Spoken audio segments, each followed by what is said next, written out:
Alright, once you cut up the chicken, defrosted it, cut it into pieces. What did you put in here? Egg and what else? Seasoning. Egg, seasoning of your choice. So you're gonna soak the chicken in there. You're gonna get a full breadcrumb. Put anything in the breadcrumb or no? Just regular breadcrumb. And you're gonna put the breadcrumb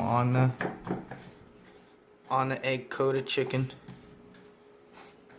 Get them all on the plate, ready to go in the air fryer. Now we're gonna put it in this air fryer that Anthony got us. And boneless chicken breast. 0.4 pounds to a pound and a half. 10 to 12 minutes, 360 degrees. Turn it on. Timer set to 360. Button. Oh, then you press the power button. Put the food in there.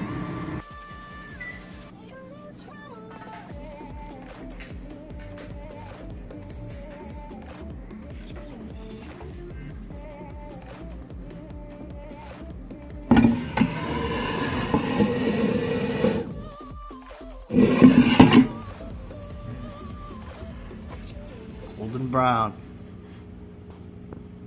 It need a little longer. These look good here. Got some wet spots here. This look crispy. I need a little bit longer. Set it for 10 minutes. I put it for 12. Let's cut into one.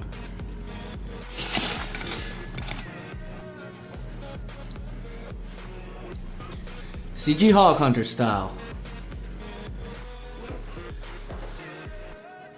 Well, this came out really good. I can tell you that from the air fryer compared to like on the frying pan with butter or oil, it's a little drier, just a little bit. Some sauce would help perfectly, but it has a lot more flavor out of that air fryer than like the hot temperatures of the frying pan, searing away all the flavor. Kind of kept everything dry, the seasoning dry on there and the herbs dry on there, and it has a nice rich flavor.